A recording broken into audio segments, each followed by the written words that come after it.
Hello everyone, स्वागत है आप सभी का मेरे यूट्यूब चैनल KGX क्लासेस में। दोस्त, डेली की तरह आज भी मैं इंग्लिश का शॉर्ट स्टोरी लाया हूँ, जिसके माध्यम से हम लोग इंग्लिश के grammars rule, vocab, English pronunciation तथा इंग्लिश सेंटेंस का हिंदी अच्छे से सीखेंगे। तो चलिए हम लोग स्टार्ट करते हैं। और हाँ, आप यदि मेरे चैनल पर नए हैं तो प्लीज़ चैनल को सब्सक्राइब करें, वीडियो को लाइक करें, वीडियो को दोस्तों के साथ शेयर करें। आज की जो स्टोरी है वो बहुत ही इंटरेस्टिंग स्टोरी है। इसे सुनकर आप सभी को मज़ा आएगा।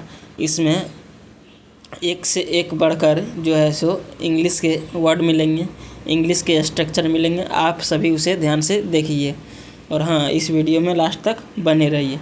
तो चलिए मैं स्टार्ट करता हूँ। आज की कहानी की हेडिंग है वो है द सेल्फिश क्रो। क्या है? The selfish crow. देखिए, सेल्फिश मतलब होता है स्वार्थी, सेल्फिश मतलब स्वार्थी, और क्रो मतलब होता है कौवा। स्वार्थी कौवे, क्या है? स्वार्थी कौवे, है ना। देखिए, वंस अपॉन ए टाइम मतलब एक समय की बात है। वंस अपॉन ए टाइम मतलब क्या होता है? एक समय की बात है। There was a very big forest मतलब एक बड़ा सा जंगल था। There was a very big forest मतलब एक बड़ा सा जंगल था। देयर वन ए हज banyan tree lived many crows. क्या कहा गया इसमें? देखिए, देयर वन हज मतलब एक विशाल बनियान ट्री मतलब एक विशाल बरगद पेड़। लिव्ड मैनी क्रोज, वहाँ रहते थे। क्या? लिव्ड जो है सो मतलब लिव मतलब होता है रहना, इसका सेकंड फॉर्म। लिव रहते थे, मैनी क्रोज मतलब बहुत सारे कौवे रहते थे एक विशाल सा बनियान ट्री पर, है ना। There were selfish and arrogant. क्या है? देयर वर सेल्फिश और एरोगेंट। देखिए, and arrogant. There were selfish मतलब वे लोग स्वार्थी, एंड एरोगेंट और अहंकारी। एरोगेंट मतलब क्या होता है? एरोगेंट मतलब होता है अहंकारी। वे लोग स्वार्थी और अहंकारी थे, है ना, अत्यंत अहंकारी। They always quarrelled. क्या है?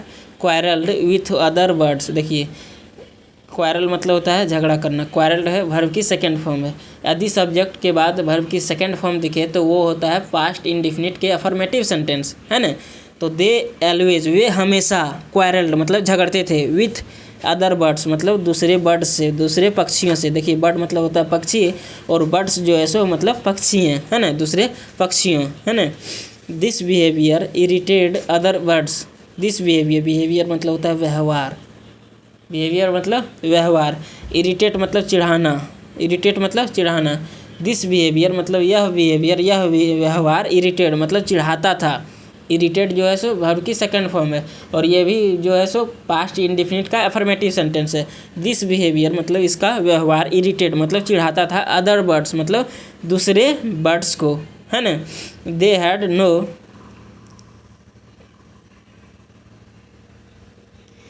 Had no friends. उनका कोई दोस्त नहीं था। देखिए, हैड लगा हुआ है, उसके पास कोई दोस्त नहीं था। देखिए, हैड जो है सो पास्ट में है, तो हम लोग भी जो हिंदी उसका अनुवाद करेंगे सो पास्ट में करेंगे।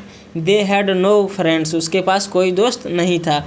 एज जैसा, नो वन लाइक्ड देम। देखिए, एज मतलब जैसा, नो वन मतलब कोई नहीं, लाइक्ड देम मतलब उसको पसंद करते हैं, कोई नहीं उसको पसंद करते हैं। ऐसा उसका कोई दोस्त, ऐसा लगता था कि उसका कोई दोस्त नहीं है, उसको जैसे उसको कोई नहीं पसंद करते हैं, है ना, पसंद करते थे। देखिए, वर्ब की सेकंड फॉर्म है, इसीलिए थे लगाना पड़ेगा। इसीलिए इसको भी पास्ट में करते हैं नहीं करते थे, है ना। उनको कोई पसंद नहीं करते थे। व्हेन जब द रेनी सीजन केम। जब द रेनी सीजन मतलब वर्षा ऋतु, रेनी सीजन मतलब वर्षा ऋतु, केम जो है सो वर्ब की सेकंड फॉर्म है मतलब वर्षा ऋतु आया, है ना। Dark cloud gathered in the sky. Dark cloud मतलब काला बादल। क्लाउड मतलब होता है बादल, काला बादलें। गैदर्ड मतलब इकट्ठा हुए, इन द स्काई आकाश में। कहाँ इकट्ठा हुए? आकाश में, है ना। ए स्मॉल माइना। क्या है? A small myna was returning to her nest. क्या कहा गया इसमें? देखिए, माइना मतलब होता है मैना जो पक्षी है, जो पक्षी में मैना। ए स्मॉल माइना मतलब एक छोटी मैना। वाज रिटर्निंग मतलब वापस आ रहे थे, रिटर्न मतलब वापस आ रहे थे, टू हर नेस्ट अपने घोंसले टू हर नेस्ट मतलब अपने घोंसले के लिए वापस आ रहे थे, है ना। देखिए रिटर्न मतलब वापस आना, नेस्ट मतलब होता है घोंसला, अपने घोंसले के लिए वापस आ रहे थे। When she was passing by the banyan tree, it started raining। मतलब क्या हुआ, when जब she was passing मतलब वह क्रॉस कर रहा था, पास कर रहा था, मतलब पास कर रहा था क्या, by the banyan tree, banyan tree को मतलब बरगद के वृक्ष को पास कर रहा था। it started raining मतलब वर्षा शुरू हो गई, वर्षा होना शुरू हो गई जो है सो वर्षा। जब वह कौआ जो थी वो पास कर रही थी, क्या पास कर रही थी, वो बनियान ट्री को, बनियान ट्री मतलब वृक्ष के, ये बरगद के पेड़ को, तो इट स्टार्टेड रेनिंग मतलब वर्षा होना शुरू हो गई, है ना। I will stay here for a while until it's stop. क्या कहा गया इसमें, I will stay here for a while until it's stop, है ना। आई विल स्टे मतलब मैं यहाँ ठहरूंगा, हेयर मैं यहाँ ठहरूंगा, स्टे मतलब होता है ठहरना, रहना, ठहरना, ठहरूंगा हेयर फॉर ए वाइल मतलब थोड़ी देर के लिए, अनटिल इट स्टॉप्स मतलब जब तक क्या चीज़, इट स्टॉप मतलब रेनिंग जो वर्षा होना बंद नहीं हो जाए तब तक मैं यहाँ ठहरूंगा, है ना। रेनिंग यहाँ दिया हुआ देखिए।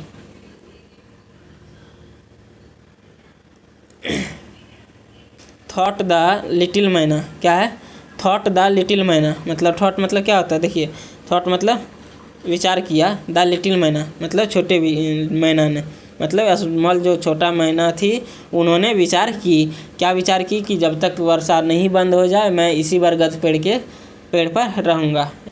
एंड और आई टुक रेस्ट में जो सो आराम,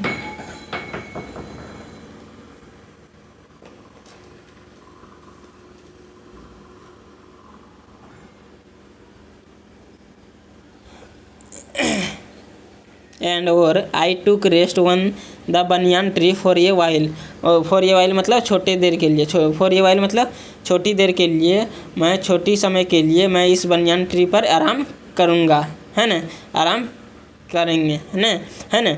द सेल्फिश क्रो मतलब the selfish crow saw her perching on the tree, है ना। द सेल्फिश क्रो मतलब स्वार्थी जो था, करो कौवे, सा मतलब देखा, हर पर्चिंग मतलब उसको बैठते हुए, ऑन द ट्री पर उसको बैठते हुए देखा, है ना। पर्चिंग मतलब होता है बैठना, क्या होता है बैठना, है ना, अपने स्थान पर बैठना, पर्चिंग मतलब होता है अपने स्थान पर बैठना पक्षी के लिए, है ना।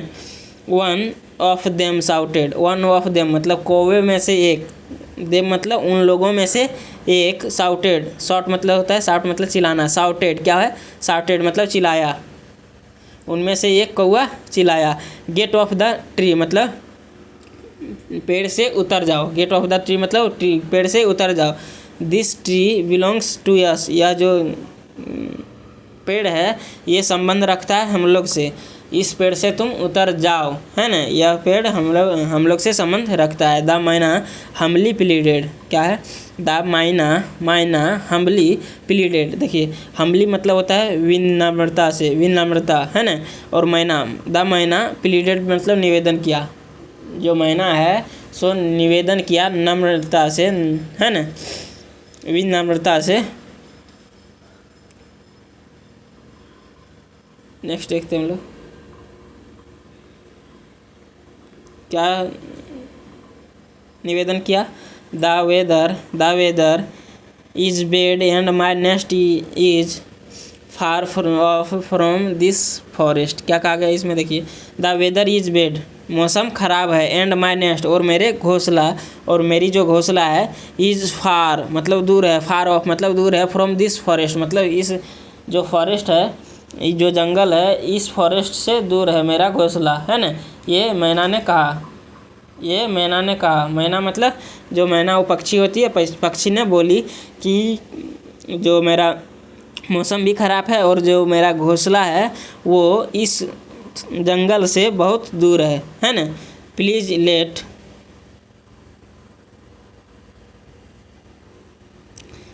लेट मी टेक ये rest for a while on this tree brother, भाई प्लीज़ लेट मी कृपया मुझे प्लीज़ लेट मी टेक ये रेस्ट, मतलब कृपया मुझे एक आराम लेने दीजिए। फॉर ये वाइल, मतलब थोड़े देर के लिए। वन दिस ट्री, इस ट्री पर, मतलब इस पेड़ पर। ब्रदर, भाई कृपया मुझे कुछ देर के लिए यहाँ आराम लेने दीजिए। एज सुन जैसे ही, मतलब जैसे ही। इट स्टॉप रेनिंग, मतलब वर्षा समाप्त होगी, वर्षा समाप्त होता है। I will return my nest, में वापस चल जाऊँगा अपना घोंसला पर, है ना। मैं वापस चल जाऊँगा अपना घोंसला पर। देखिए विल लगा हुआ है, तो इसमें फ्यूचर का होगा, गा आगे गी में, है ना। Leave this banyan tree at once, leave मतलब छोड़ो, दिस बनियान ट्री मतलब ये बरगद पेड़ को, वंस मतलब तुरंत, एट वंस मतलब तुरंत, एट वंस मतलब तुरंत, छोड़ो इस बनियान ट्री को तुरंत। और या वी विल पिक यू, हम लोग आपको चोंच मारेंगे। पिक मतलब क्या होता है? चोंच मारना। पिक मतलब चोंच मारना, और विल लगा हुआ तो हम लोग आपको, यू मतलब क्या? आपको चोंच मारेंगे। सेड द अदर क्राउ, दूसरे कौवे ने कहा, है ना। सेड मतलब कहा, द अदर कौवा दूसरे कौवे ने कहा, है ना। The merciless tendency of the selfish crow scared the myna. देखिए मेरेसिलेस मतलब होता है निर्दयी, और टेंडेंसी मतलब प्रवृत्ति। द निर्दयी प्रवृत्ति का सेल्फिश क्राउ मतलब स्वार्थी कौआ। स्केयर्ड मतलब डराया। द मैना को स्केयर मतलब होता है डराना। स्केयर मतलब होता है डराना। स्केयर्ड जो है सो वर्ब की सेकेंड फॉर्म लगाया है ना। द मेरेसेल्स टेंडेंसी मतलब निर्दयी प्रवृत्ति वाला, जो स्वार्थी निर्दयी प्रवृत्ति वाला कौए हैं, वो उसको डराए। किसको? मैना को, है ना। मैना को डराए। नेक्स्ट देखते हैं हम लोग। The myna found no other way except to fly off. क्या? द मैना मतलब मैना, फाउंड नो कुछ नहीं पाया, द अदर वे मतलब दूसरा रास्ता, एक्सेप्ट टू फ्लाई ऑफ मतलब अपने उड़ने के सिवाय दूसरा रास्ता उसके पास नहीं मिला, है ना। देन उसके बाद इमीडिएटली मतलब तुरंत, उसके बाद तुरंत। द मैना फ्ली ऑफ ये नियर बाय ट्री, उसके बाद द मैना मतलब मैना जो है सो मैना फ्ली मतलब उड़े, फ्ली ऑफ मतलब उड़े, टू ये नियर बाय ट्री मतलब आसपास के पेड़ पर। ट्री मतलब क्या होता है? पेड़, और नियर बाय मतलब होता है आसपास, है ना। वेयर जहाँ लकली सी फाउंड ये होलो इन ए ब्रोकन ब्रांच। क्या है देख लीजिए। वेयर वहाँ, लकली मतलब किस्मत से, वेयर मतलब जहाँ, वहाँ किस्मत से, जहाँ किस्मत से। सी फाउंड वो उन्होंने पाई। क्या पाई? ये होलो मतलब एक, होलो मतलब क्या होता है? एक खोखला। होलो मतलब क्या हो जाएगा? होलो मतलब खोखला, जिसमें पक्षी लोग रहती है ना। इन ये ब्रोकन ब्रांच। देखिए फिर से देखते हैं। वेयर लकली मतलब किस्मत से, वहाँ किस्मत से। सी फाउंड मतलब वह पाई। ये होलो मतलब एक खोखला। इन ये ब्रोकन ब्रांच मतलब टूटी हुई ब्रांच में, टूटी हुई डाली पर, है ना। टूटी हुई डाली पर उन्होंने एक जो है सो खोखला को पाई, है ना। सी टूक हर शेल्टर देयर, सी टूक हर मतलब उसने अपना आश्रय ली। कहाँ? देयर वहाँ। कहाँ? वहाँ मतलब उस जो खोखला था, जो वहाँ टूटा हुआ, जो डाली के टूटा हुआ में जो खोखला था, उसमें वो उन्होंने क्या की? अपना आश्रय ली। आश्रय लेना मतलब अपना जो है सो रहने लगी, वहाँ जाके बैठी, है ना।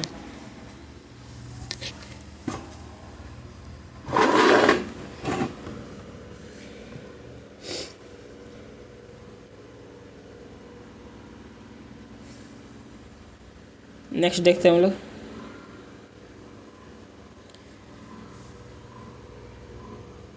The rain become heavy followed by the thunder storm मतलब देखिए थंडर स्टॉर्म मतलब हो जाएगा आंधी तूफान। थंडर स्टॉर्म मतलब आंधी तूफान, है ना। शॉर्टली आफ्टर मतलब कुछ देर बाद। द रेन बिकम हैवी मतलब जो वर्षा थी वो भारी होने लगी, वो ज़्यादा होने। फॉलोड बाय थंडर स्टॉर्म साथ में, आंधी तूफान के साथ, ठीक है। आंधी तूफान के साथ वर्षा भी ज़ोर से होने लगी, है ना। The wind was in high speed मतलब हवा तेज़ चल रही थी, मतलब झोंकेदार हवा चल रही थी, है ना। देखिए हाई स्पीड मतलब तेज़, और विंड मतलब हवा जो थी सो तेज़ चल रही थी। Even the leaves and branches were not enough to give shelter to the crow क्या कहा गया इसमें देखिए, इवन मतलब यहाँ तक की, इवन मतलब यहाँ तक की, द लीव्स एंड ब्रांचेज जो थे पत्तियाँ और जो डाली थे, वे आर नॉट एनफ मतलब काफ़ी नहीं थे, to give shelter to the crow कौवे को आश्रय देने के लिए वो जो है सो क्या नहीं थे, वो काफ़ी नहीं थे। क्यों नहीं काफ़ी थे? क्योंकि तेज़दार हवा चल रहे थे, झोंकेदार, और वर्षा भी बहुत ज़ोर से हो रही थी, है ना। Many of the branches of many tree in which the crows had taken shelter were damage. क्या कहा गया इसमें देखिए, मैनी ऑफ द ब्रांचेज मतलब कई ब्रांचों में, कई डालियों में, ऑफ मैनी ट्रीज मतलब कई पेड़ के कई डालियों में, इन विच जिसमें the crow had taken shelter जिसमें आश्रय ले चुके थे। कौन ले चुके थे? कौवे आश्रय ले चुके थे। वेयर डैमेज मतलब ख़राब हो गए थे, डैमेज हो गए थे, मतलब वो क्षतिग्रस्त हो गए थे, है ना। जिसमें जो है सो कौवे जो है सो आश्रय ले लिए थे, वहाँ जो है सो कुछ डाली जो थे, कुछ पेड़ जो थे सो क्षतिग्रस्त हो गए थे। एंड और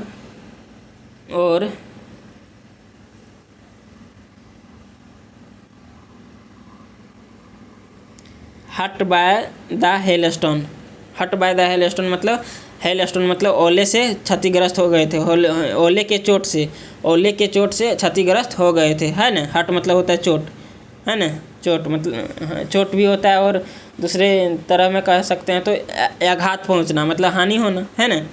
बट द मैना क्या है? Myna was safe inside the hollow place in the tree. देखिए, सेफ मतलब होता है सुरक्षित, इनसाइड मतलब होता है अंदर, बट लेकिन मैना वाज सेफ मतलब जो मैना थी वो सुरक्षित थी, इनसाइड मतलब अंदर, द होलो प्लेस मतलब खोखला स्थान में, इन द ट्री ट्री के खोखले स्थान में, ट्री के पेड़ के खोखले जगह में जो थे मैना सुरक्षित थी, है ना।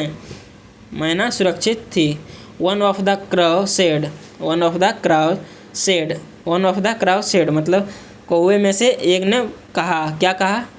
लुक द मैना मतलब मैना को देखो, हाउ कंफर्टेबल सी इज मतलब कितना सहज है वो, कितना सहज है। हाउ कंफर्टेबल मतलब कितना आरामदायक में वह है ना। वो एक कौवे ने कहा। लेट यस गो देयर मतलब चलो हम लोग चलते हैं वहाँ। लेट यस गो देयर मतलब चलो हम लोग चलते हैं वहाँ, है ना। चलो वहाँ चलेंगे, बोला दूसरे कौवे ने, है ना। अनदर क्रा मतलब दूसरे कौवा सेड, दूसरे कौवा ने बोला। एक कौवा ने कहा चलो चलते हैं वहाँ, दूसरे कौवा ने बोला आई डू नॉट थिंक मैं नहीं सोचता हूँ she will let us share the hollow कि वो हमारे साथ वो खोखले को बांटेंगे, वो खोखले को हमें देंगे। मैं ये नहीं सोचता हूँ, मुझे ये नहीं लगता है कि वो ये खोखले को हमारे साथ शेयर करेंगे, हमारे साथ बांटेंगे, है ना। नेक्स्ट देखते हैं हम लोग।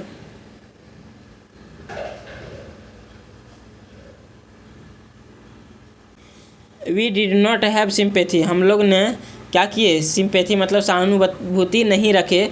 फॉर हर उसके लिए हम लोग सहानुभूति नहीं रखे। व्हेन जब she was in need of this tree जब उसको इस पेड़ की ज़रूरत थी, हम लोगों ने उनके प्रति सहानुभूति नहीं रखे। वही इस सेंटेंस में सिंपैथी मतलब होता है सहानुभूति। सिंपैथी मतलब क्या होता है? सहानुभूति। देन तब अनदर क्रो सेड दूसरे कौवे ने बोला we should not have been so rude. देखिए अनदर मतलब होता है दूसरे, है ना। देन उसके बाद, देन मतलब होता है उसके बाद अनदर क्रो सेड दूसरे कौवे बोले we should not have been so rude हम लोगों को इतना जो है सो इसके प्रति जो है सो इतना क्रूर नहीं होना था। रूड मतलब क्या हो जाए? रूड मतलब क्रूर, उसके प्रति इतना क्रूर नहीं होना चाहिए था, है ना। वी फॉरगॉट हम लोग भूल गए। डैट की वी में नीड हेल्प समडे हम लोग भूल गए। डैट की वी में मतलब वे कर सकते हैं। नीड सहायता, नीड उनकी ज़रूरत से हमें सहायता हो सकती है। समडे कोई दिन, समडे मतलब कुछ दिन उनके सहायता से मेरा सहायता हो सकते हैं। उनकी सहायता से मेरा हो सकता है कुछ, वो भूल गया कौवा ने, है ना। नेक्स्ट देखते हैं। सडनली अचानक द मैना कॉल्ड आउट मतलब मैना ने पुकारा। कॉल्ड आउट मैना ने पुकारा। कैम आओ माय फ्रेंड मेरे दोस्त। मेरे दोस्तों आओ, है ना। कम टू दिस होलो, देखिए कम मतलब आइए, दिस होलो मतलब खोखला। कम टू दिस होलो मतलब इस खोखले में आइए, है ना, आइए। और या यू गेट हर्ट मतलब या तुम्हें चोट लग जाएगी, आइए या नहीं तो फिर तुम्हें चोट लग जाएगी। The rain is not going to stop soon, क्या कहा गया, the rain is not going to stop soon मतलब बारिश जल्द रुकने वाली नहीं है, बारिश जो है, वर्षा जो है सो जल्द रुकने वाली नहीं है। इट सीम्स, ऐसा लगता है, डैट कि इट में rain for a long time, ऐसा लगता है कि जो वर्षा जो अभी है वर्षा होगी, क्या होगी, हो सकती है लंबे समय तक, वर्षा जो है सो लंबे समय तक हो सकती है ना। ये मैना ने कहा, मैना ने कही, है ना। The crow fell down to the hollow, जो कौवे थे फेल डाउन मतलब घुस गए, अंदर घुस गए, नीचे घुस गए, टू द होलो खोखले के अंदर घुस गए। दे थैंक, उन लोगों ने बोला थैंक धन्यवाद, द मैना को। We are sorry for having unkind, we are sorry मतलब हमें खेद है, वी आर सॉरी मतलब हमें खेद है, फॉर हैविंग अनकाइंड मतलब निर्दयी होने के लिए, निर्दयी होने के लिए मुझे खेद है। डियर फ्रेंड मतलब प्रिय दोस्त। नाउ अब we will never be so selfish, अब हम लोग कभी नहीं होंगे, क्या होंगे, सो सेल्फिश मतलब इतना स्वार्थी, हम लोग कभी नहीं इतना स्वार्थी होंगे, है ना, बनेंगे, होंगे, है ना। देन उसके बाद the crow took shelter in the hollow place of the tree in which the myna had taken her shelter, क्या कहा गया, देखिए। देन उसके बाद द क्रोज टुक शेल्टर मतलब कौवे ने आश्रय लिया, इन द होलो मतलब खोखले स्थान में, ऑफ द ट्री के खोखले स्थान में, इन विच जिसमें, the myna had taken her shelter जिसमें मैना ने अपना आश्रय को ले चुका था, उसी खोखले में इन्होंने भी, कौवे ने भी आश्रय लिया, है ना। आफ्टर सम टाइम्स मतलब कुछ देर बाद। इट स्टॉप्ड रेनिंग, क्या है, इट स्टॉप्ड रेनिंग मतलब वर्षा समाप्त हो गई, वर्षा जो है सो समाप्त हो गई, है ना।